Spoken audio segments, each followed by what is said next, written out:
Caballero con los hombres. Galante con las mujeres. Tierno con los niños. Implacable con los malvados. Así es. El hombre increíble. Iniciamos la programación de hoy con esta presentación muy particular, dado que el tema que nos compete precisamente es el de las historietas. Muy buena onda. Radio Amauta desde Santo Domingo de los Áchilas para todas las constelaciones, planetas, satélites, estrellas circundantes de este mundo sáchila. Bienvenidos amigos de esta y otras galaxias, súmense, váyanse sumando, síganse sumando a esta loca transmisión. Este realmente es un experimento que hemos bautizado como Radio Amauta. Les saluda David Valladares y mi compañero César Ayala. Bienvenidos. Hoy, ¿cuál es el tema, querido César? Hoy vamos a recordar algo que está marcado en nuestra infancia, en especial la mía.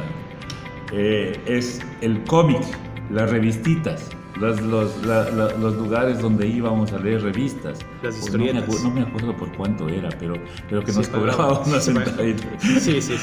Además, en esos lugares fueron las primeras veces que vi televisión, así que...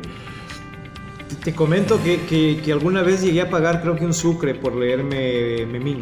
Y me quedó debiendo porque ya tocó la hora de entrada. Yo llegué como 6:30 a la escuela solo para leer. Ya. Y a las 7 en punto había que estar formados. Ya eran las 7:01 y salió el profesor y me jaló de las orejas para que entre a la formación y me quedó debiendo. se me gastó el sucre y lo triste es que no lo pude aprovechar del todo. Esta onda del cómic es tenaz. Tiene una amplitud increíble. Y yo cuando me cruzaste la idea de poder hablar un poco de las revistitas, de los cómics y todo esto, yo empecé a darle vueltas a mi memoria y encontré primero me topé, ¿y por qué el cómic? ¿Desde dónde el cómic? ¿De cuándo ¿Qué acá? haciendo el cómic? ¿Y para qué diantres el cómic?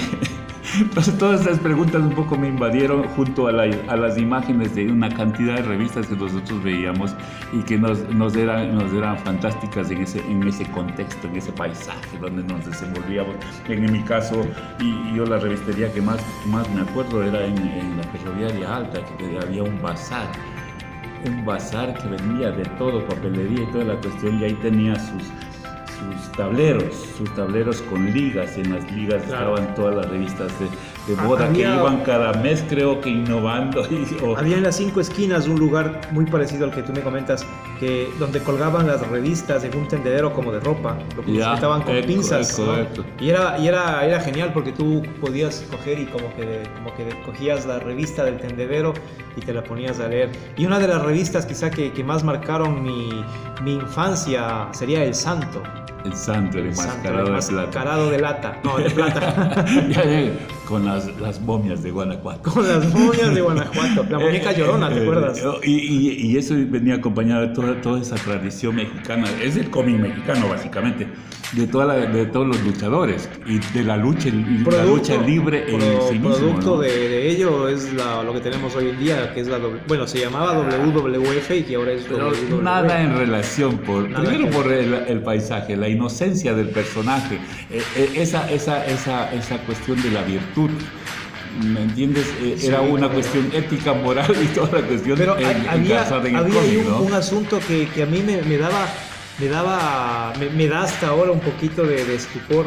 Había unas ilustraciones que eran totalmente artísticas, magistrales, que transmitían no con palabras, sino con el dibujo, porque hay que recalcar algo. La historieta era muy poca palabra realmente, eran comentarios escasos. La imagen te daba la idea de todo lo que tenía que decir las palabras y que no estaba precisamente. De hecho, esa es la magia del cómic. O sea, la gran virtud del cómic es eso, transmitir a través de imágenes una historia.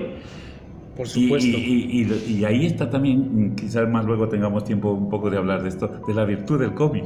¿Qué enseñanza o qué talento desarrolla cuando uno viene de esta lectura de tanto cómic, ¿no?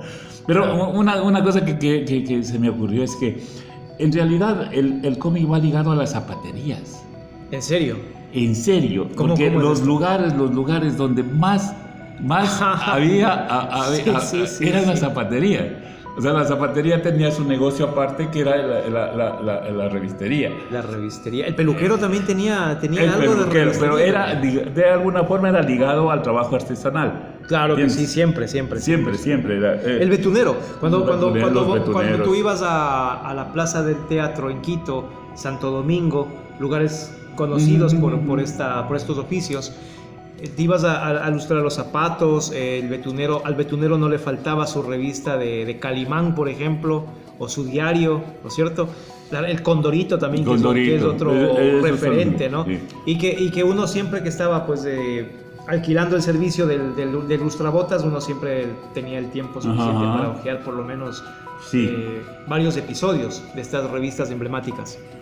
De esas revistas emblemáticas, tú me hablas de los mexicanos, pero antes de eso estaba todo el asunto de Walt Disney y toda la cuestión norteamericana. De hecho, que yo no sé si se hacen en Norteamérica o se hacen en Te iba a otro preguntar lado. eso, justamente. Pero yo creo que se hace en México todas estas cosas. Parece que sí, parece que sí. Y claro, tenían la cuestión del contacto, las historias desde Walt Disney original, pero de hecho se hacían en Latinoamérica, sino como estaba orgullosamente hechas en Latinoamérica. Y ahí tenemos todo el bagaje de todo el paquetazo que tenía Walt Disney. Tenía el ratón, ¿cómo es? El ratón Miguelito, que es el antecesor no de lo Mickey. conocen al ratón Miguelito. Claro. La otra vez hablaba yo con un grupo de niños, incluidos mis hijos, y todos hacen alusión y referencia a Mickey Mouse, pero no conocían, cuando les hablé del ratón Miguelito me dijeron, ¿qué te fumaste, papá? Es Mickey, no Miguelito. Claro. Digo, no, sí hay uno que se llama el ratón Miguelito. El ratón Miguelito, por supuesto. Es un clásico. Pionero, creo yo. Pionero, sí, de los primeros cómics que hizo Walt Disney. Y lo hizo él. Sí. Por otra parte. Otro referente, volviendo al tema de las revistas, Llanero Solitario. No sé si alguna vez tuviste la oportunidad de tener una de esas. Hoy en día, aunque yo sí quisiera apuntar lo de Walt Disney. Un poquito más, discúlpame que te corren. Claro, vamos. Porque ahí había personajes que eran bien interesantes, porque abre una gama de incluso a nivel social. Presenta unas características especiales de determinados entes sociales que también determinan todo un sistema social. Por ejemplo, el tío rico. Que son una descripción de la cultura de la época. Claro. Había el científico, no me acuerdo cómo se llama, Doug Pato, dice cómo se llamaba, pero era el científico, el hombre que solo se pasaba en el laboratorio con sus lentecitos chiquitos inventando cosas. Lo he visto. Los tres enanos, los tres patitos chiquitos, los sobrinos del Pato Donald. Sí. El Pato Donald, que a la final es un bobo, ¿no? Sí. Que anda metiendo sus envíos y toda la cuestión, enamorado de la Daisy y todo. Los sobrinos le metían en unos líos. Y los sobrinos de traviesísimos, por otra parte. Había Tribilín, que es el perro, la mascota. Tribilín es un personaje. Sí. ¿No? Es un personaje. Aparte está Pluto. Pluto es la mascota de ellos. Entonces forman todo un argumento que presenta básicamente la sociedad norteamericana, o sea, es el estilo de vida norteamericana. Sin olvidar que en aquel entonces, precisamente Norteamérica estaba precisamente experimentando una evolución económica interesante. Producto de la recesión y todo ese asunto. Producto del gobierno de aquella época. Eso es bien interesante. Claro, aparte de esto, y sin Walt Disney aparecen ya otras tiras cómicas. No me acuerdo bien cómo son. Pero hay los de Superman. O sea, ahí aparecen también todo. Había Batman también. Batman, Superman, Aquaman, me acuerdo. Spider-Man. La de la flecha, no me acuerdo. Hay una cosa interesante que las generaciones actuales no las conocen. Que piensan que Spider-Man es un héroe de esta generación. Lo de Marvel, que es ahora de toda la generación de Marvel. Pero ellos consideran que es un héroe que se ha creado y se ha fundamentado en esta generación, lo cual es totalmente falso. Ahora a mí me parece interesante la cuestión del combate, o sea, entre el bien y el mal, ¿no? O sea, todo ese puntito ético que plantean estas revistas, casi todas las revistas. Bueno, Walt Disney es más una cuestión social, ¿no es cierto? Habla de lo bueno y malo, pero no es más light. Sí, en todo caso, pero Superman y todos estos héroes que vienen a salvar el mundo, y que todo se enmarque en una... Es interesante, porque vienen a salvar a los pobres, definitivamente. Toda la cuestión. Pero es toda una época. Dentro de todos estos personajes que has mencionado, y ahora que mencionaste Walt Disney, me vino a la mente también Walter Lantz, un ilustrador fantástico, el creador del Pájaro Loco. Walter Lantz. Esto es lo que te quería decir, que aparte de Walt Disney hay otro grupo paralelos a ellos. Es la que hacen los Picapiedra. Los que hacen los Picapiedra. Que, si no me equivoco, era... no me acuerdo bien cómo se llamaba. Ana Barrera. Ana Barrera y toda esa cuestión, los supersónicos. Y los supersónicos, hablando de los supersónicos, verdaderos profetas. Fíjate tú que en ese tiempo ya se veía lo que hoy en día es muy común, el tema de las videoconferencias, el tema de trabajo online, que hoy en día está muy recurrente y que lo estamos viviendo precisamente ahora en estos días. Acuérdate tú que Sónico hacía videoconferencias con su jefe, ¿no? Lo cual para esa época era un sueño, o sea, era ¿qué imaginación de aquellos productores, escritores, animadores? Imagínate tú, ¿qué tienes que decir a eso? No, en realidad había una sincera posibilidad que no tenemos ahora. Primero, que los medios de comunicación de alguna forma no estaban en todo su auge, y eso permitía que la imaginación funcionara. No había televisión, por lo tanto eran otros medios los que necesitaban. Todavía estaba la cuestión de la comunicación oral, todavía estaba la cuestión de la lectura. Entonces eran hábitos que permitían este desarrollo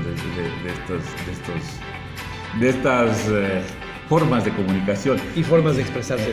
Y yo me acuerdo de otras, solo para enumerar: la pequeña Lulú, Inocencia pura. El Daniel el Travieso. Oh, increíble. Popeye el marino con sus espinacas, ¿no? Brutus es un personaje que yo siempre lo tenía como referencia del mal, ¿no? O sea, ver un hombre fornido, alto, con las barbas como las que tengo ahora. Y me recordaba, yo siempre hacía alusión a ese tipo de personajes con la malicia, ¿no? Con el autoritarismo. Una de los personajes que a mí me fascinaba era el fantasma. El fantasma. No sé si te acuerdas, claro, sí, por supuesto. Que vivía en la selva, en la calavera esta. Sí. Y toda esa cuestión. Mandrake. Mandrake con su magia hacía toda esta cuestión. El llanero solitario que decías tú. Había otro que era ahí a la misma línea con el llanero solitario, que era Águila Negra, creo que se llamaba. Sí. Y las revistas de Buffalo Bill, que me encantaban. Esta es una onda de conexión, pero ya con los ancestros. Bastante western. Mira que es interesante que se conecta el western con los indígenas. Y como siempre está el elemento del bien y del mal, ¿no? Y aparece otro elemento, otro personaje ahí que es intermedio entre los indígenas y toda esta cuestión, que ya se tira a lo mexicano, que es Chanoc. Ah, sí. Después viene Memín Pingüín. Las revistas de lágrimas y risas, que era toda la cuestión romántica, que todas las niñas se ponían a ver. Y a veces se lloraba. Claro que sí. Todas esas cosas. ¿Por qué no decirlo, no? Y aquí en Latinoamérica, los maestros, claro que ya son contemporáneos de estos, Mafalda y Condorito.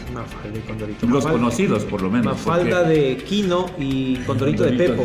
Sí, pero de los conocidos, porque a la final el cómic ha estado metido en toda la cuestión social. Es decir que bueno, quizá nosotros somos producto también un poco de esa onda cómic, ¿no? O sea, tenemos bien marcado, definitivamente. Seguro, nos educamos en el cómic.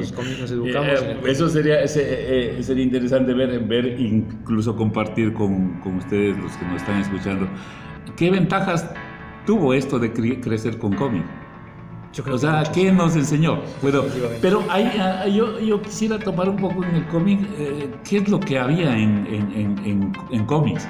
Porque si bien es cierto, nosotros hablamos ahora de las revisterías, pero había otros cómics que eran súper interesantes y que uno desde chiquito era pendiente de eso. Primero eran los periódicos. Los periódicos tenían una sección grande, incluso era una hoja entera en el Comercio, me acuerdo. Recuerdo uno muy particular. Universo, en el Tiempo. Hola fue la marcada. Hola fue la marcada, Pepita Lorenzo y Pepita. Una que me tiene marcada a mí y lo busco siempre hasta ahora, como artículo de lujo, es la otra cara del doctor. Se me fue. Pero es argentina. Ya. Es pero es la doble cara, es el tipo clásico que va por la vida adulando a la gente, diciendo cosas buenas de la gente, pero por detrás hay un fantasma que le dice, está mandando a la porra a todo el mundo, ¿entiendes? Es el amargado, así como el amargado. Este es un tipo muy fino, muy eterno, ¿no? ¿Cómo se llama? El otro yo del doctor Merengue. ¿El otro yo del doctor? Merengue. No lo había escuchado. Ese es nuevo. Ese es genial. Ese sí no lo he escuchado. Y estaba, pero lo que quería decirte es lo de los periódicos. Claro, Todo, los periódicos por ejemplo, me acuerdo de Últimas Noticias, nosotros nos esperábamos más por los cómics que por nada. O sea, para nosotros no existía ni noticias ni nada, lo que único que íbamos era arrasar con la página. Se hizo ya como una religión. En algún Claro. momento cuando mi padre compraba los noticieros del Última Noticias, que es un diario clásico y tradicional de la capital, o el mismo diario El Comercio, hacía exactamente lo mismo que tú. Yo creo que todo niño de la época hacía lo mismo, se volvió algo recurrente. Hurtarnos de alguna forma la página de precisamente la de tiras cómicas para ir a echarle un vistazo. Seguro. Y ya luego eso, viendo los periódicos cómo funcionaba de bien este asunto, y hacen las separatas, ¿no? ¿Cómo les llamaban estos? No me acuerdo. Pero no les llamaban como separatas, pero era el suplemento dominical, por ejemplo. Una de ellas, la revista Cometa. Pero eso ya pero es era... cuando el cómic empezó a tener su tinte educativo. Pero te comento algo, especialmente no me gustaba esta revista. O sea, ya empiezan a porque fue deformada totalmente. La esencia del cómic se la deforma y en cierto modo ya nos empiezan a educar. Que no estaba mal, pero yo creo que el cómic era justamente la esencia o la idea principal que tuvieron estas personas. Era la historia, el cuento. Pero se deforma el momento en que tratan de meterte la educación a base a suplantarle al cómic. Cuando realmente lo que queríamos, los que en ese tiempo estábamos consumiendo este tipo de información, lo que buscábamos era, digamos, un poquito buscar sosiego, ¿no? En el cómic. La diversión. La diversión. Diversión, porque al final muy es sana. arte, es arte. O un arte. Es arte, y el arte tiene una función básica que es el divertir, o sea, el divertimento, eso de ser feliz, o sea, la búsqueda de la felicidad a la final, ¿no? Claro. Entonces, eso. Y luego hay un aspecto que es bien interesante. Cómo luego empieza en esta onda educativa, empiezan a salir cosas. Yo me acuerdo cuando era adolescente y era revolucionario y andaba en esas ondas. Y empiezan a salir unos libros. Yo me acuerdo eran de Rius, no sé si has oído, pero era el manual para principiantes de Rius. Siempre eran manuales para principiantes. ¿Ya? Entonces había Mars para principiantes. Entonces nosotros, como éramos revolucionarios y nos mandaban a leer esos librajos del Capital y todas esas tonteras, botamos todos los libros y nos dedicamos a leer el cómic, que era un cómic mexicano buenazo. ¿Cuál era? Que era con dibujitos y recortes. Era, por ejemplo, el Manifiesto Comunista. ¿Ya? Te lo transformaban en dibujitos y cómic, en dibujitos y recortes, porque ya utilizaba otro elemento que es bien interesante, que empieza a utilizar el recorte. Entonces cogían de libros, de revistas clásicos, y le hacían una mezcolanza junto con los muñequitos. Cómo nuevamente se vuelve a demostrar, ¿no? Y recomprobado que el arte educa. Sí, y este era un estilo diferente de hacer lo que intentaban hacer las películas con los niños. Primero porque las revistas que tú dices intentaban hacer, o sea, lo hacían, había una intencionalidad marcada. En cambio en estos no, los artistas empiezan a recrear una cosa a través de una forma artística que es el cómic, ¿entiendes? Pero usando recortes. Claro, recortes y dibujos, o sea, era una mezcolanza, era un collage así. Algún rato. Sabes que me muero por ver uno de esos. Y ahora había Freud para principiantes. Freud para principiantes. Había Kant, o sea, los grandes filósofos. ¿Qué más había para Cristo, para Jesucristo? Los para grandes artífices de la filosofía. ¿Sabes que Rius hizo una maravilla con eso. Me hiciste recordar unos libritos que yo también tenía, algunos por cierto, que yo me los robaba de mi hermano mayor. Por ejemplo, la colección se llamaba 1000 palabras. Ya. Recuerdo libros pequeñitos. Que por ejemplo decía Rusia en 1000 palabras. China en 1000 palabras. Que era una cosa loca porque era un libro pequeñito de bolsillo y que uno lo podía llevar pues prácticamente a cualquier lado y podías, no sé, ¿qué hace un niño de 8 años con un libro que dice Rusia en 1000 palabras? Pues yo era uno de ellos. Quizá uno de los pocos, quizá el único, pero en libros temáticas bastante interesantes donde aprendía mucho. Por ejemplo, ahí fue la primera vez que yo escuché acerca de Mahoma, por ejemplo, ¿no? A través de esos libros. Un niño de 8 años con un libro así. Alguna vez un profesor me dijo, ¿qué hace un libro de esta temática en un niño no sé, simplemente me llamó la atención. Hay 1000 palabras. Y sabes que me tomé alguna vez el trabajo de contar si realmente había 1000 palabras, y sí había. Sí había. Pero la idea del cómic son los muñequitos. Claro. Y los muñequitos en tanta especie como dibujantes hay, como creadores hay. Y yo me acuerdo, México y Colombia fueron en radionovela y en cómic fueron los hitos. Después fue Argentina, Brasil, creo que un poquito. Pero de lo que yo me acuerdo... ¿Cuáles puedes rescatar de esa época? Pero de lo que yo me acuerdo es un género que está dentro de esto y que no está, que es la fotonovela. Fotonovela, claro que he oído, recuerdo fotonovelas. Corín Collado y todo eso. Que yo me acuerdo que con los cómics lloraba la gente. O sea, era así porque te metían como no había novelas de radio, había de radio, que ya luego vamos a hablar de ese asunto algún día. Espero que la vida nos lo permita.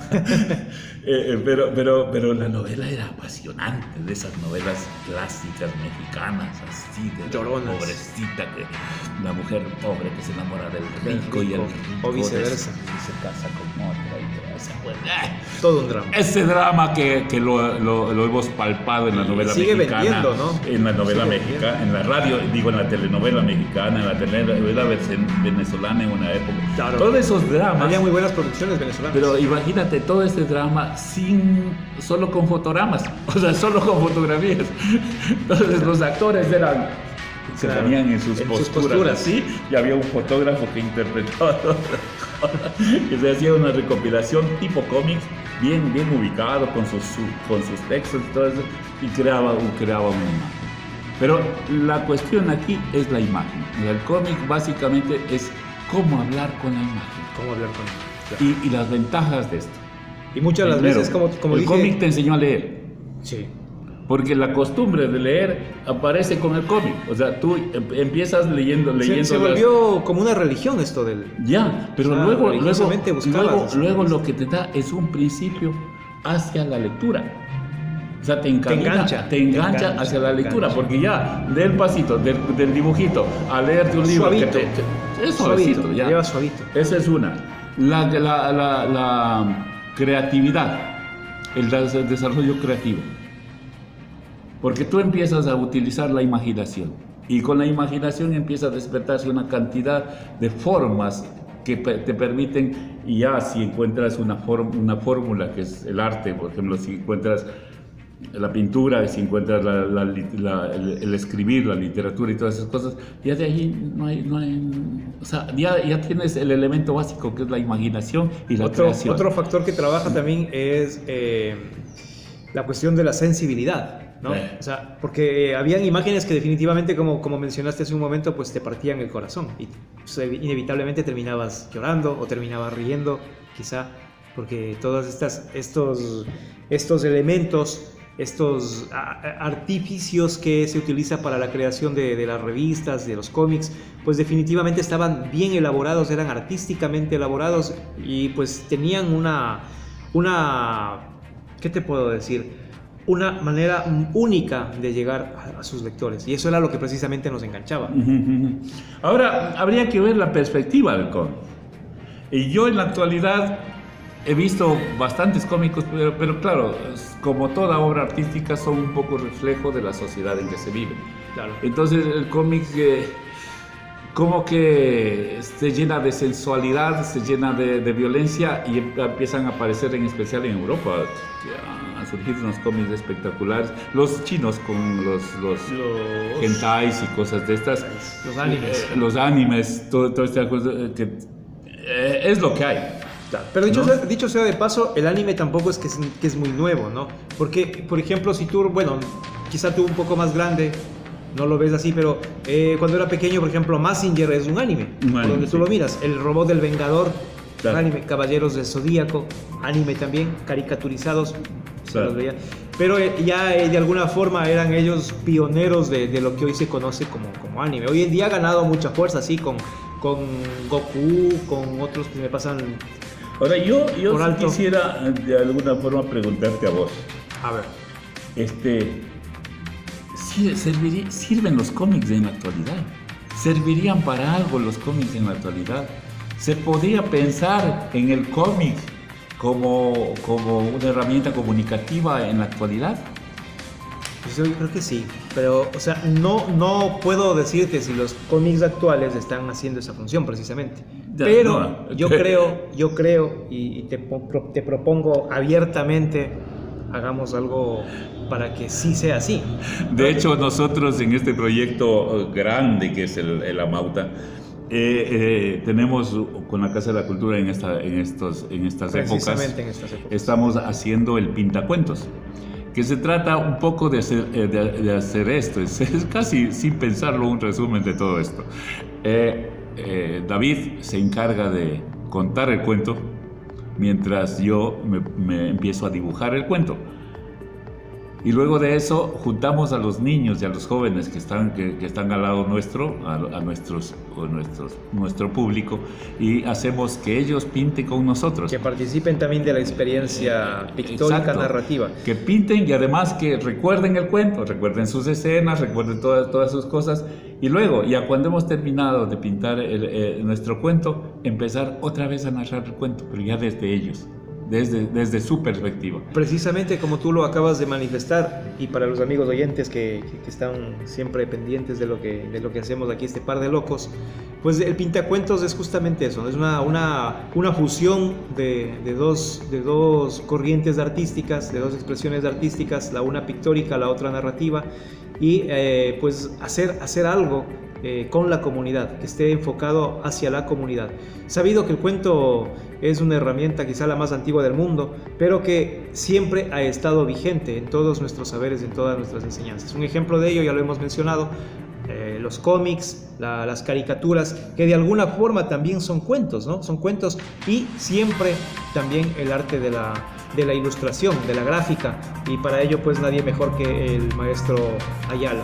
De hecho, es súper interesante la unidad entre la narración, el cuento, tanto imaginado como la leyenda, la tradición, la enseñanza mismo, ¿no?